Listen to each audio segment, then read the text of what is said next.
নমস্কাৰ সকলোকে মোৰ অন্য এটি ভিডিঅ'লৈ আপোনালোকক স্বাগতম জনাইছোঁ। আশা কৰোঁ সকলোৰে খবৰ ভাল, মোৰো ভালে বাৰু। সিদিনা যে ফটোশ্বুট কৰিছিলোঁ ভণ্টিজনী, এয়া তাই ফেচিয়েল কৰিব মাতিছিল।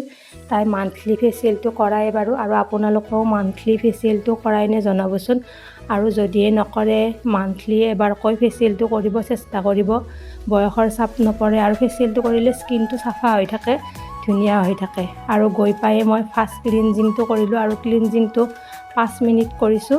তাৰপিছত ক্লিনজিংটো কমপ্লিট হোৱাৰ পিছত মই ধুনীয়াকৈ স্ক্ৰাবটো কৰিছোঁ। স্ক্ৰাবটো 3 মিনিট কৰিছোঁ, আৰু যিসকলৰ চেঞ্চিটিভ স্কিন হয় তেওঁলোকে 1 মিনিট কৰিলেও হ'ব।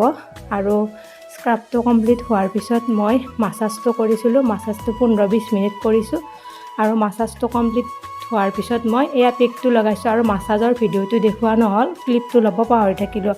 আৰু পেকটো মই ধুনীয়াকৈ লগাই যাম।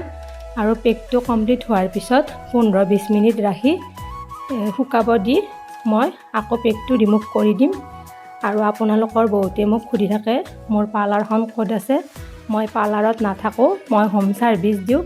আপোনালোকেও যদি হাজোৰ ওচৰৰে হয় তেতিয়াহ'লে মোক ইনবক্সত মেছেজ দিব, মই আপোনালোকৰ ঘৰত যাই ধুনীয়াকৈ ফেচিয়েলটো কৰাই দিম। আৰু বহুতে পাৰ্লাৰত ফেচিয়েল কৰি বেয়া পায়, যিসকলে ঘৰত ফেচিয়েল কৰি ভাল পায় তেওঁলোকে মোক বিচাৰিব পাৰে, মই গৈ ধুনীয়াকৈ ফেচিয়েলটো কৰি দিম। আৰু ফেচিয়েলটো কৰি তাই কেনেকুৱা পালে তাৰ মুখেৰে আপোনালোকে শুনক।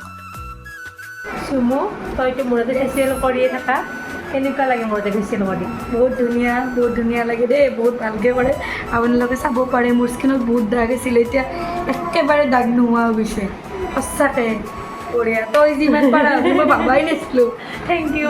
বঢ়িয়া একদম। আপোনালোকে মাতিব পাৰে দেই, বঢ়িয়া কৰে। মই কিমান 1 বছৰ হ'ল নে? 1 বছৰ এতিয়া মই তাত কৰি আছোঁ, পূৰা দাগ চাগ একো নোহোৱা হৈ গৈছে।